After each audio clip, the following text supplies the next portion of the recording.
준비된 마음에서 나오는 힘이란 제목으로 하나님 말씀 전하겠습니다. 오늘 말씀에 보면은요, 다양한 지명이 나옵니다. 바울이 지금 3차 전도 여행을 하고 있죠? 막바지입니다. 그리고 바울 마음 가운데는 내가 오순절 명절이 되기 전에, 오순절에 사람들이 참 많이 모이죠? 예루살렘에. 그 사람들에게 또 해야 할 말들이 있기 때문에 그 명절 전에 예루살렘에 도착하겠다라는 계획을 가지고 있어요. 그래서 급히 바쁘게 부지런히 예루살렘을 향해서 가고 있습니다. 그 여정에 지나치는 도시들 지명이 오늘 본문에 많이 소개가 됩니다. 사도행전은 누가가 썼죠? 누가가 꼼꼼하게 지나가는 그 지명들까지도 다 기록을 했습니다.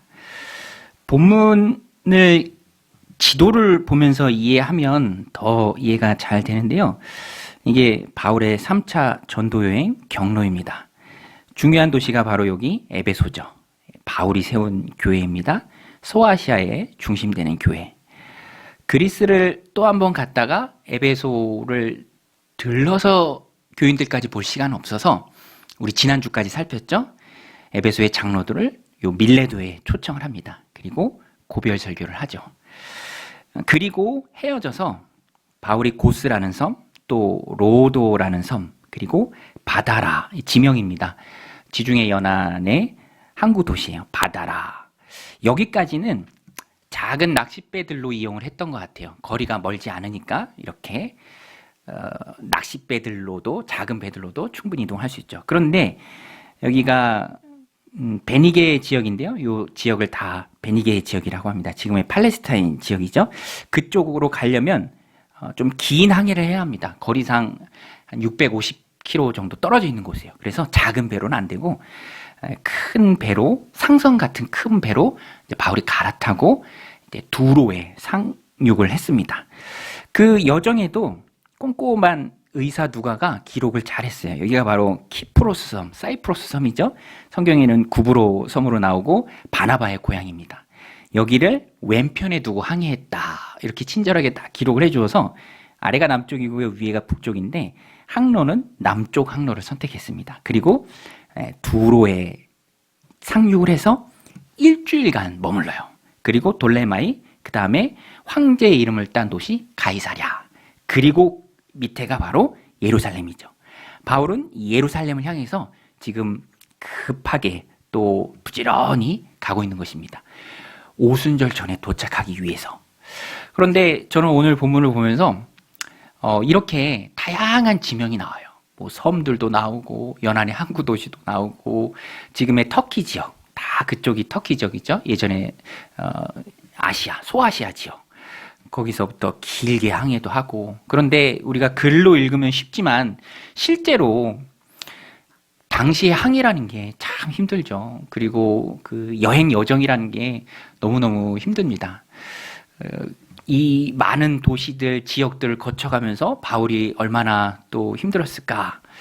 저는 이 본문을 보면서 저 여행했을 때가 생각나더라고요. 제가 인생 여행이 한 번 있었습니다. 성지순례. 여러분, 성지순례가 그리스도인들에게는 참 특별한 여행이잖아요.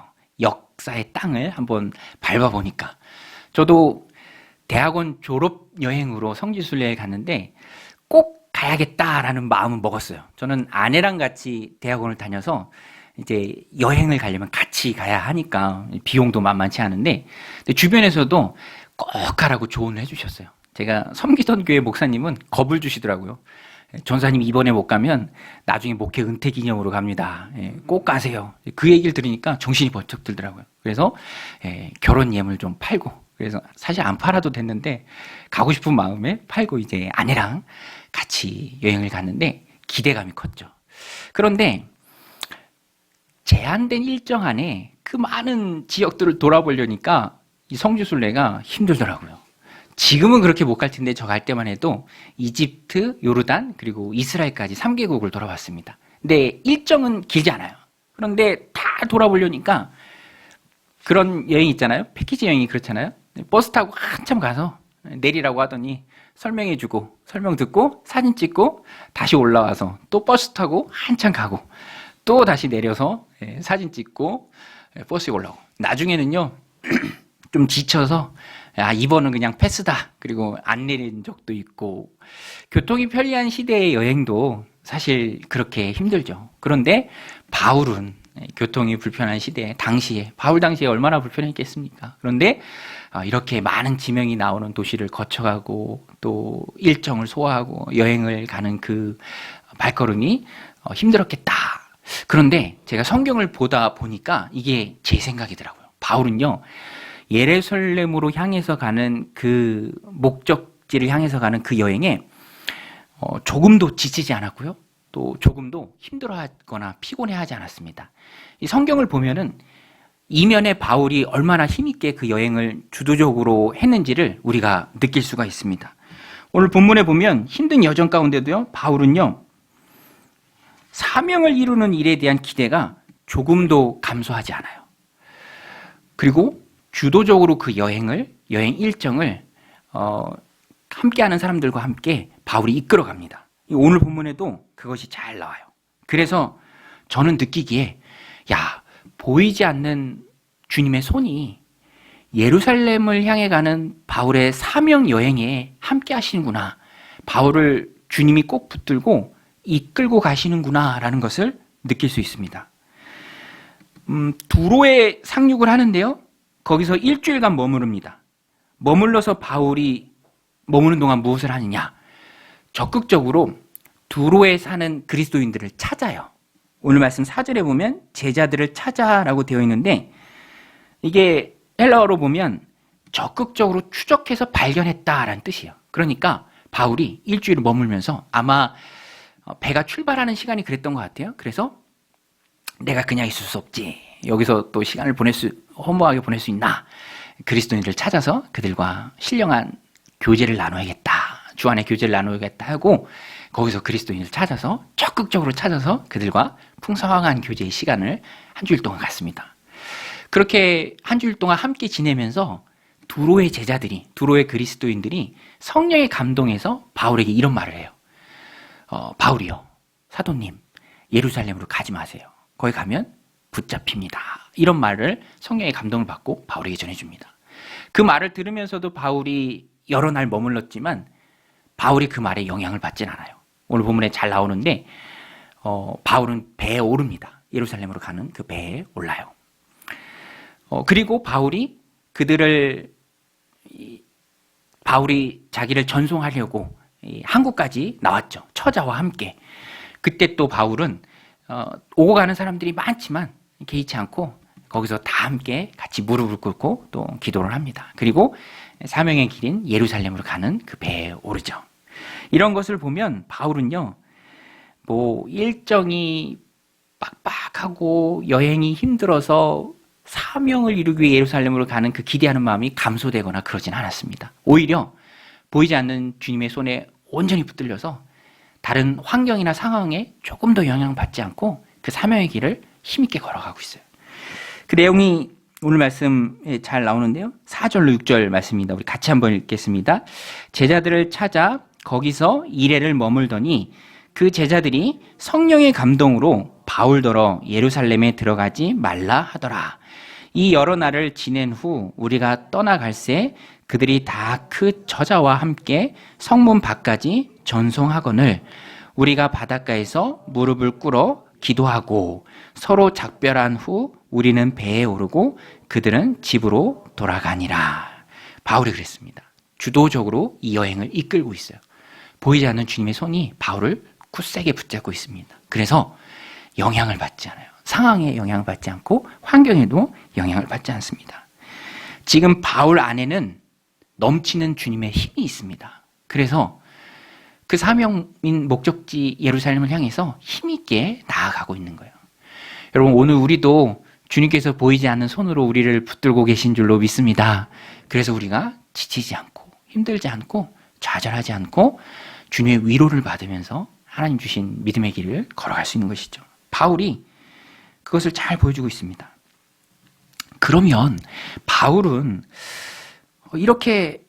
어떻게 이렇게 힘있게 그 여행에 임할 수 있었을까? 지금 바울은요, 마음 가운데 내가 주님이 가신 그 길을 간다라는 마음이 있었던 것 같아요. 그래서 누가가 바울의 행로를 잘 기록하면서 주님의 행로와 비슷하게 기록을 합니다. 동행했던 누가가 보는 바울의 모습 가운데 결연한 의지가 있어요. 내가 예루살렘에 꼭 가겠다. 그것이 주님이 나에게 맡겨주신 사명이다. 그 사명을 이루겠다. 이 모습이 주님이 십자가를 지시기 위해 예루살렘에 올라갔던 그 모습과 똑같았다라는 것입니다. 그래서 누가가 토시 하나 틀리지 않고 아주 비슷하게 주님이 예루살렘으로 갈 때의 그 모습, 그리고 바울이 예루살렘을 향해 가는 지금의 모습을 비슷하게 기록해 놓았어요. 지금 바울은요, 주님이 가신 그 길을 걷고 있는 거예요. 그러니까 마음 가운데 결연한 의지가 있습니다. 여러분 한번 생각해 보세요. 내가 존경하고 내가 사랑하고 내가 경외하는 주님의 일을 똑같이 나도 하고 있다라고 생각을 하면 마음속에서 주님이 주시는 힘이 솟아납니다. 지금 바울은요, 주님이 가신 그 길을 걷고 있는 거예요. 누가복음 9장 51절에서 주님께서 결심을 하고 예루살렘에 올라가는 장면을 기록합니다. 우리 9장 51절인데요. 같이 한번 읽겠습니다. 시작. 예수께서 승천하실 기약이 차감해 예루살렘을 향하여 올라가기로 굳게 결심하시고, 예루살렘을 향해 예수님이 올라가신다라는 그 결심은 죽음을 결심하신 것입니다. 십자가를 결심하신 거예요. 내가 이제 하나님의 뜻대로 십자가를 져야 하리라. 그 결심 가운데 주님은 십자가 지는 일을 멈추지 않으셨습니다. 베드로가 막아서죠. 주님 못 잡아갑니다. 잡으러 온 대제사장의 종 말고의 귀를 자르기도 해요. 그러나 주님이 다시 붙여주시면서 칼을 집어넣어라. 이것이 아버지 하나님의 뜻이고 나는 그 길을 간다. 주님이 십자가에 달리셨을 때에도 밑에서 사람들이 조롱했죠. 하나님의 아들이라며 그러면 내려와 보라. 내려오면 그것으로 내가 하나님의 아들인 걸 우리가 믿겠다. 주님이 마음만 먹으시면 왜 못 내려오시겠습니까? 충분히 내려오실 수 있죠. 그러나 주님이 십자가의 길을 끝까지 가셨다라는 것입니다. 그리고 마지막 십자가에서 하신 말씀이 다 이루었다죠. 다 이루었다. 주님께서 사명을 다 이루셨습니다. 굳게 결심하시고 가셨기 때문이죠. 바울도 지금 마음 가운데 결연한 의지가 있습니다. 내가 주님 가신 이 사명의 길을 나도 따라간다. 바울이 그랬던 것처럼 오늘 주님의 제자된 우리도 마음 가운데 굳은 결심이 있어야 합니다. 여러분 마음 가운데 사명을 향한 굳은 결심이 있으시길 바랍니다. 주님이 이끄시는 길, 그 주님이 가신 그 길, 나도 간다. 그래야 사명을 이루죠. 바울이 지금 굳게 결심하고 예루살렘을 향해서 가고 있는 것은 주님 가신 길을 나도 간다라는 마음의 굳은 결의에 찬 모습이 있기 때문입니다. 사명이라는 찬양의 가사죠. 주님이 홀로 가신 그 길, 나도 따라가오. 모든 물과 피를 흘리신 그 길을 나도 가오. 주님의 마음으로 사명의 길을 묵묵히 걸어간 바울의 모습을 오늘 우리들 삶 가운데도 적용할 수 있습니다. 나도 주님 가신 길을 따라 걷자. 우리 한번 따라서 해보겠습니다. 나도 주님을 따라가자. 사명의 길이죠. 그런데 우리가 주님을 따라가고자 할 때 기억해야 할 것이 한 가지 있습니다. 그게 뭐냐면 주님이 말씀하신 거예요. 마태복음 16장 24절에서 너희들이 나를 따르려고 하느냐? 주님이 말씀하십니다. 누구든지 나를 따라오려거든 자기를 부인하고 자기 십자가를 지고 나를 따를 것이니라. 자기 십자가를 지고 나를 따를 것이니라. 여러분, 우리 각자에게 주님이 맡겨주신 우리의 십자가가 있습니다.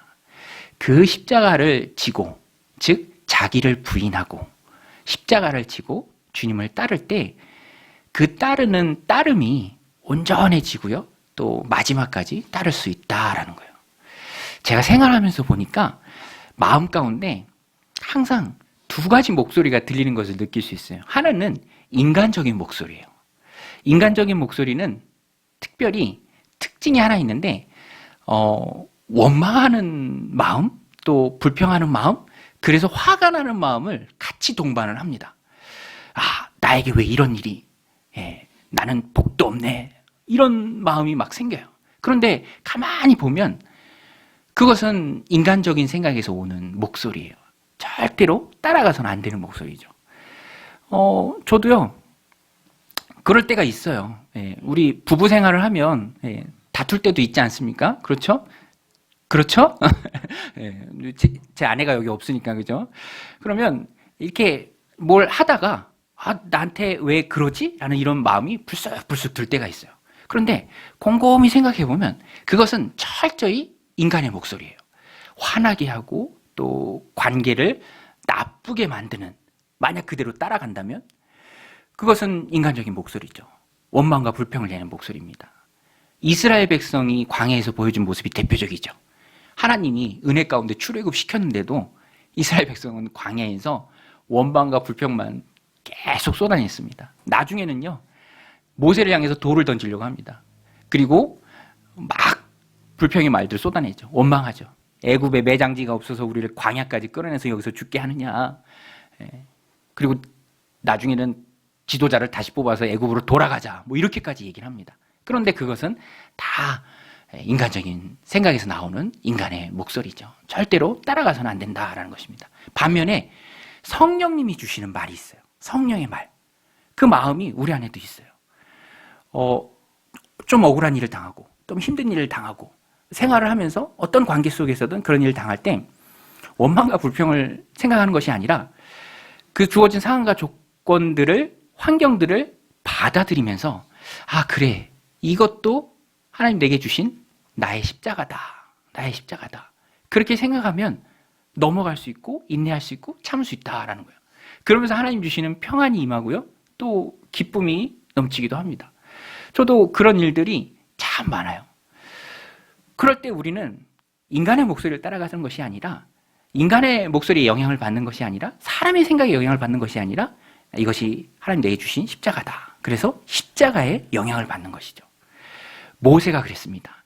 이스라엘 백성들이 자신을 향해서 아무리 원망을 해도, 불평과 원망의 말들을 쏟아낸다 해도, 심지어는 하나님이 그 백성을 한순간에 멸하고 아브라함과의 언약이라도 파기하고 너를 통해서 새 민족을 만들겠다라고도 말씀하시지만, 모세는요, 이스라엘 백성들을 자신의 십자가로 봤습니다. 그리고 하나님 앞에 중보기도를 하죠.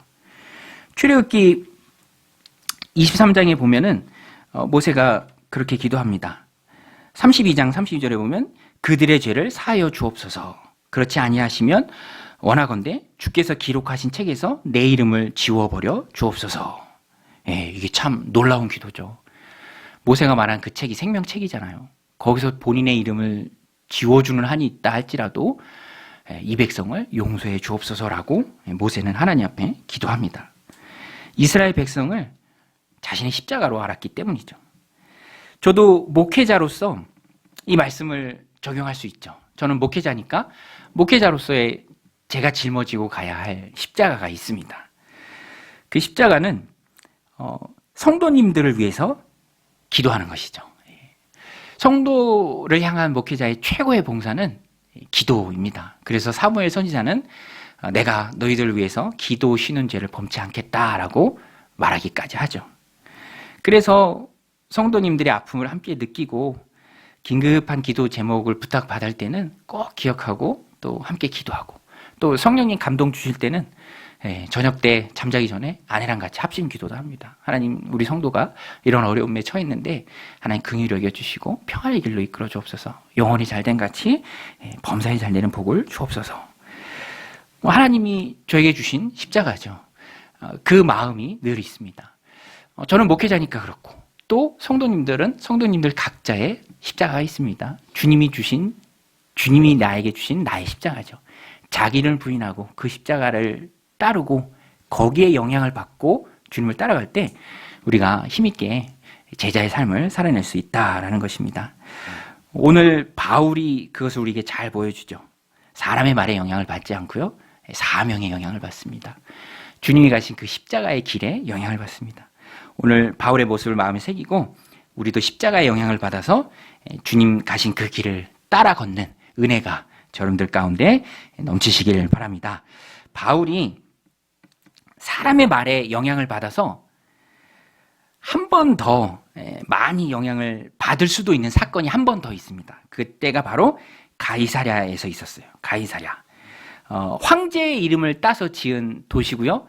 로마 총독의 공간이 있는 이 수리아 지역의 실제적인 수도 역할을 했습니다. 거기가 바로 가이사랴인데요. 항구 도시죠. 서울이 예루살렘이다라고 하면은 이 가이사랴는 한 평택이나 화성쯤 한 100km 정도 떨어져 있습니다. 거의 다 왔어요. 거의 다 온 상태에서 그곳에서 전도자 바울이니까 어디 따로 거처가 없잖아요. 그래서 7 집사님 중에 한 분인 빌립의 집에 머무릅니다. 그런데 그 빌립 집사님 딸들은요, 4명이 있었는데 다 예언의 은사를 가진 자였어요. 바울이 말하는 가장 은사의 최고봉이 바로 예언의 은사죠. 하나님의 말씀을 전하는 예언의 은사를 가진 딸들이었습니다. 그런데 함께 머무는 동안에 아가보라는 선지자가 예루살렘에서 내려옵니다. 이 아가보 선지자는요, 진짜 정통 선지자예요. 예루살렘에 기근이 있을 것을 예언했고 또 실제로 그게 이루어지기도 했습니다. 그런데 이 아가보 선지자가 생생하게 많이 모여있는 사람들 중에 예언을 해요. 무슨 예언을 하냐면 바울의 띠를 가져다가 자신의 수족을 묶고 이렇게 말합니다. 예루살렘에 가면, 바울이 예루살렘에 가면 유대인들이 이렇게 이 띠의 주인을 결박하고 이방인들, 로마 사람들이죠, 손에 넘겨줄 것이다 라고 이렇게 얘기를 합니다. 그러니까 사람들이 어떻게 하겠습니까? 성령에 감동된 아가보 선지자가 그렇게 예언했는데, 진짜 선지자가 예언했는데 바울을 다 만류하는 것이죠. 오늘 말씀 10절부터 12절 말씀에 그 내용이 나오는데 우리 같이 한번 읽겠습니다. 여러 날 머물러 있더니 아가보라 하는 한 선지자가 유대로부터 내려와 우리에게 와서 바울의 띠를 가져다가 자기 수족을 잡아매고 말하기를, 성령이 말씀하시되 예루살렘에서 유대인들이 이같이 이 띠 임자를 결박하여 손에 넘겨주리라 하거늘, 우리가 그 말을 듣고 그곳 사람들과 더불어 바울에게 예루살렘으로 올라가지 말라 권하니. 여러분, 일대 한 15에서 20 정도는 될 겁니다. 빌립도 있고요, 그의 4딸도 있고요, 또 선지자가 예언한 내용을 일행들이 다 들었습니다. 우리 사도행전 21장 12절에 보면 우리가라고 돼 있죠. 우리가. 사도행전에서 나오는 우리가라는 말은 중요해요. 왜냐하면 사도행전을 쓴 누가가 자신을 가리키는 말입니다. 그러니까 이 일행 중에는요, 누가도 있어요. 누가만 있나요? 같이 이방인 교회가 헌금한 그 헌금을 들고 이방인 교회의 대표단들이 다 참여했죠. 그리고 그 중에는요, 바울의 영적 아들인 디모데도 있었습니다. 디모데. 그러니까 다 같이 말리는 거예요. 누가도 말리고 디모데도 말리고 일행들도 말리고 빌립 집사님도 말리고, 올라가면 잡힌다, 가지 마라. 그러면 조금 이상한 부분이 있죠. 이 부분도 제가 말씀을 드려야 됩니다. 왜냐하면 조금 헷갈려요. 성령님이 바울의 지인들에게는 말씀해 주셨는데 왜 바울에게는 직접적으로 말씀해 주지 않으셨을까? 또 바울이 성령에 의해서 예언한 것이 예루살렘에 올라가면 잡힌다는 건데 왜 알면서도 예루살렘에 올라갔을까? 성령의 명령을 바울이 거역한 것은 아닐까? 그것은 아닙니다. 이 부분은 성령님이 팩트만 체크해 준 거예요. 팩트만. 올라가면 잡힌다. 그리고 그 말씀을 지인들에게 선지자를 통해서 바울에게 전해준 것이죠. 그런데 그 말씀을 받은 바울의 지인들, 바울의 일행들, 바울을 너무너무 사랑하고 아끼니까 인간적인 마음이 쏠린 거죠. 여러분, 팔은 어디로 굽죠? 팔은 안으로 굽죠. 하나님의 뜻은 분명하지만, 바울도 분명하게 그것을 붙잡고 가고 있지만, 그래도 바울을 귀하게 여기니까, 바울은 대체 불가능한 사역자잖아요. 너무너무 귀하잖아요. 그러니까 사랑하는 마음에 바울을 만류하고 붙잡은 거죠. 저도요, 목회자 된다고 했을 때 저희 아버지가 엄청 서운해 하셨어요. 그 아들이 힘든 길 가겠다고 하니까 아버지 마음에 당연히 그러실 수 있죠. 저도 아버지가 되니까 아이들한테 그래요. 말을 많이 해요. 근데 아이들 입장에서는 그게 다 잔소리일 수 있지만 부모된 마음에 안 할 수가 없이 하는 그런 말들이 있어요. 사랑하고 아끼니까.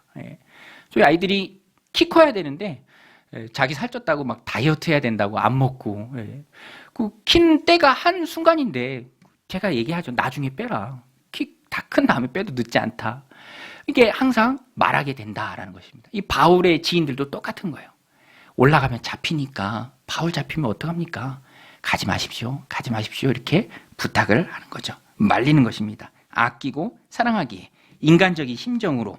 그러니까 바울을 지인들이 말린 것은 성령의 뜻과는 무관합니다. 인간적인 마음에 말린 거죠. 그래서 바울은요, 그 뜻을 거절하고 올라가겠다라고 말합니다. 그래서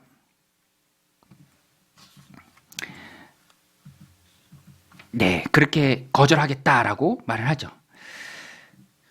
사람들이 아무리 말려도 거절하겠다고 말합니다. 왜냐하면 바울은요, 기어이 예루살렘에 사람들이 가지 말라고 신신당부해도 갈 수 있었던 이유는 그 마음을 이미 정했기 때문에 그래요. 오늘 본문에는 각오했다라고 나오는데 우리 13절 말씀 같이 한번 읽겠습니다. 시작. 바울이 대답하되 여러분이 어찌하여 울어 내 마음을 상하게 하였느냐. 나는 주 예수의 이름을 위하여 결박당할 뿐 아니라 예루살렘에서 죽을 것도 각오하였노라 하니. 사명의 길을 갈 때 우리가 가져야 할 마음, 아까 앞부분에 말씀드렸죠. 첫 번째, 예수님 가신 길을 나도 걷는다. 나도 따라간다. 예수님 하신 거 나도 한다. 그리고 두 번째 마음이 그렇게 길을 가기로 마음에 각오를 하는 것입니다. 마음에 결정을 하는 거죠. 오늘 본문에는 각오하였노라라고 나오는데요. 원어로 보면 준비가 되어 있다라는 뜻이에요. 준비가 되어 있다. 그래서 영어 성경에는 다 I'm ready라고 번역을 했습니다. I'm ready. 난 다 준비되어 있다. 잡힐 준비도 되어 있고 또 죽을 준비도 되어 있다. 마음의 준비가 되어 있다라는 것입니다. 준비된 마음에서 하나님 주시는 힘이 있어요. 우리가 무엇인가를 하기에 앞서 이미 내 마음에 결정이 되어 있다면, 각오가 되어 있다면, 준비가 되어 있다면 주변에서 만류를 해도 흔들리지 않죠. 그 믿음과 신념에 변함없이 사명의 길을 힘있게 갈 수 있습니다. 바울이 그랬죠. 영적인 아들 디모데가 말려도, 다른 사람들이 다 말려도 마음에 슬퍼하긴 했지만 중간에 멈추지는 않았습니다. 각오를 했기 때문에 그렇죠. 준비가 돼 있었기 때문입니다. 그래서 14절에 바울이 그렇게 고백해요. 우리 같이 한번 읽겠습니다. 시작. 그가 권함을 받지 아니하므로 우리가 주의 뜻대로 이루어지이다 하고 그쳤노라. 주의 뜻대로 이루어지이다 하고 그쳤노라. 권함을 받지 않으니까. 여기서 얻는 중요한 메시지가 있습니다. 여러분, 오늘 우리도 우리의 마음이 준비되었을 때 믿음의 길을 힘있게 걸어갈 수 있는 줄로 믿습니다. 그래서 우리가 우리의 마음을 잘 준비해야 합니다. 준비에서 나오는 힘이 있죠. 아브라함도 그랬습니다. 조카 롯이 잡혀가는데요. 죽을 위기 아닙니까? 가나안의 왕들이 연합을 해서 조카 롯도 잡아가고 다 빼앗아 갔습니다. 그때 아브라함은요, 준비가 되어 있었어요. 집에서 길리운 318명의 사병들이 있었습니다. 그리고 주변 동맹들이 있었어요. 좋은 관계를 유지하고 있었습니다. 그래서 얼른 쫓아가고요. 또 밤에 기습하고 빼앗겼던 롯, 또 다른 모든 것들 다 되찾아올 수 있었죠. 준비되었기 때문에 가능했습니다. 다윗도요, 하나님의 법궤를 왕궁으로 가져올 때 첫 번째는 준비가 안 돼 있어서 실패했습니다. 궤를 레위인이 등에 어깨에 메어야 하는데 그렇지 않고 수레에 실죠. 그 수레가 움직이면서 성경에 나오죠. 우사가 법궤가 떨어질까 봐 손댔다가 거기서 즉사를 당합니다.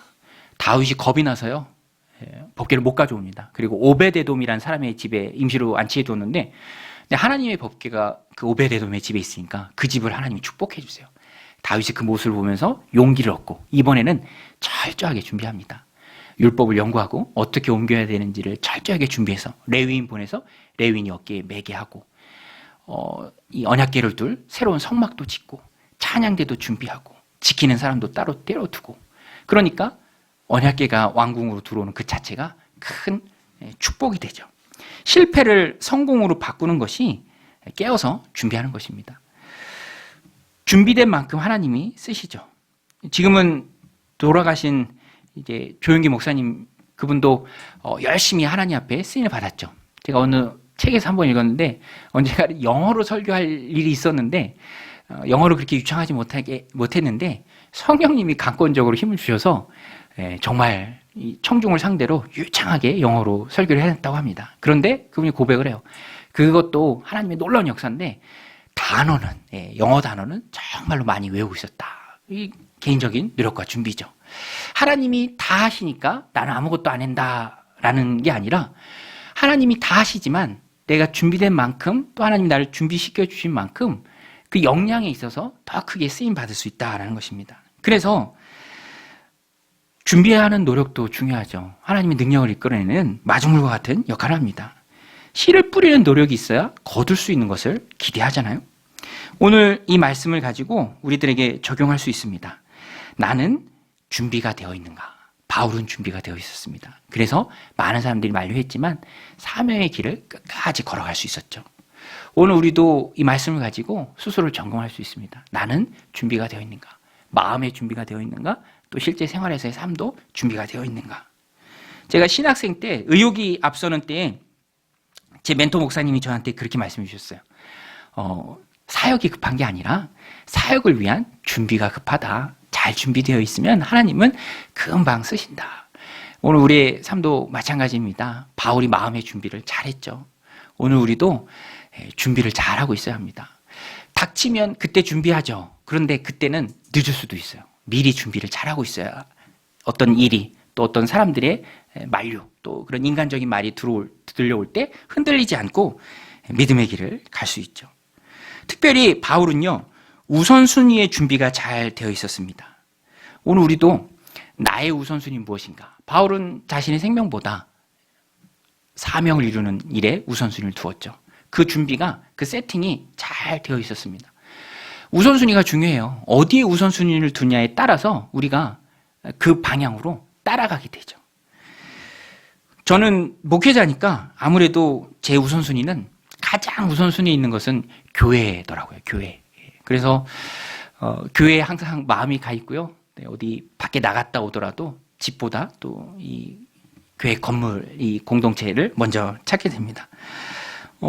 가장 우선순위에 있으니까 마음이 계속 향하고 또 끌려오더라고요. 그래서 제가 다다음 주에 또 우리 예배당 근처로 이사를 오는데 많이 기대가 되고 또 더 교회 중심으로 헌신하면서 또 섬겨야겠다 그런 마음도 있습니다. 하나님 은혜 주시면 새벽 예배 인도는 안 빠지려고 해요. 새벽 예배 인도는 빠지지 않고 어느 때까지 계속 감당해야겠다. 목회를 잘 하시는 선배 목사님께 배우는 그런 공동체 모임들이 있습니다. 그러면 거기는 빠지지 않고 참여하는 것을 가장 우선순위에 두죠. 또 성도님들의 기도 제목을 가지고 늘 기도합니다. 영혼의 우선순위를 두기 때문이죠. 하나님의 이끄심이 다 있습니다. 아까 말씀드린 것처럼 우리가 지고 가야 할 나만의 십자가가 있고요. 또 하나님께서 말씀을 듣는 중에 우리에게 좋은 우선순위를 정해주십니다. 여러분, 하나님은 우리 마음 가운데 소원을 두시고 행하는 줄로 믿습니다. 그래서 내가 억지로 막 만들어낼 필요는 없어요. 억지로 막 헌신해야지, 억지로 기도해야지, 그럴 필요 없고요. 우리 마음 가운데 하나님이 준비가 됐을 때 소원을 주십니다. 우리의 마음만 열어놓고 주님의 말씀을 잘 받겠다라는 그런 마음만 두고 있으면 하나님이 우리 마음 가운데 소원을 두고 행하시죠. 그래서 우리는 주님과 함께 삶의 또 신앙생활의 인생의 우선순위를 잘 정해야 합니다. 저는 말씀을 준비하면서 서머나교회 감독이었던 폴리갑이 생각났습니다. 폴리갑 감독은요, 자신의 생명보다 주님을 믿는 믿음에 우선순위를 두었습니다. 그래서 순교의 잔을 마시죠. 화형을 당할 위기에 있었습니다. 당시에는 기독교 핍박이 극에 달했을 때인데요. 로마의 정부가 그 총독이 폴리갑을 살리고 싶어서 화형대 앞에까지 끌고는 갔지만 한번 마지막으로 묻습니다. 예수를 부인하고 목숨을 건지라. 그때 폴리갑 감독이 유명한 말을 남기죠. 나는 86년 동안 그분을 섬겨왔는데 그동안 그분은 한 번도 나를 부당하게 대우하신 적이 없어. 그런데 내가 어떻게 나를 구원하신 나의 왕을 모독할 수 있겠어. 이 말을 남기고 순교의 잔을 마셨죠. 우선순위가 자신의 생명보다 주님을 믿는 믿음에 있었기 때문입니다. 오늘 바울도 마찬가지죠. 사명보다 생명보다 사명이 더 소중했습니다. 주님이 명하신 사명이기에 그 마음을 다해서 충성했고 누가 붙들고 만류를 해도 흔들리지 않았다라는 것입니다. 오늘 우리도 이 바울의 삶을 본받아서 우리의 마음을 정해야죠. 우리의 마음을 정할 때 흔들리지 않는다라는 것입니다. 제가 1월 마치고 2월달 지나가면서 달력 넘기니까 여러분 우리 교회 달력 2월달 넘기셨나요? 거기 보니까 문구가 참 마음에 와닿더라고요. 기억나시나요? 2월의 문구. 금빛 내일을 약속하는 세상을 등지고 난 오늘도 예수님과 영원을 삽니다. 난 오늘도 예수님과 영원을 삽니다. 여러분 날마다 예수님과 영원을 사는 은혜가 여러분들 가운데 넘치시길 바랍니다. 금빛 세상을 약속하는 세상을 등지고 주님을 바라보고 주님께 우선순위를 두고 살아갈 때 우리가 주님을 잘 따르는 제자가 될 수 있습니다. 요한복음 4장에 나오는 우물가의 여인도 예수님을 만나고 주체할 수 없는 행복을 느꼈죠. 세상 속에서 행복을 느낀 게 아니라 주님을 만나고 행복을 느꼈습니다. 인생의 바른 의미를 찾을 때 하나님이 주시는 평안이 내 가운데 임하죠. 세상에 나가서 세상 것으로 내 안을 채우겠다? 우리는요, 세상의 것으로 채울 수 없는 깊은 공허함이 있습니다. 아무리 채우려고 해도 채울 수가 없죠. 그것은 방향이 잘못된 거예요. 주님께로 향했을 때, 주님을 만날 때, 주님이 주시는, 허락하시는 그 은혜가 있을 때, 세상에서 채울 수 없는 그 공간을 다 채울 수 있고요. 우물가의 여인이 헛된 것을 구하다가 낙심되는 일만 가득했지만, 그 오후에 주님 만나고 주체할 수 없는 평안이 임했죠. 물동이도 던져두고 그 주님을 전하는 일에 힘썼습니다. 행복은, 기쁨은, 삶의 진정한 의미는 주님에게서 찾을 수 있는 것이고요. 주님이 나에게 허락하신 그 십자가를 지고 내가 주님을 따라갈 때, 그때 주님이 내게 주시는 것이죠. 우선순위를 바로 둘 때 기쁨과 행복이 있다라는 것입니다. 겸하여 섬길 수 없고요. 성경은 분명히 말씀합니다. 세상과 하나님을 겸하여 섬길 수 없다. 이를 미워하든지 이를 좋아하든지 저를 좋아하고 이를 미워하든지 정하라.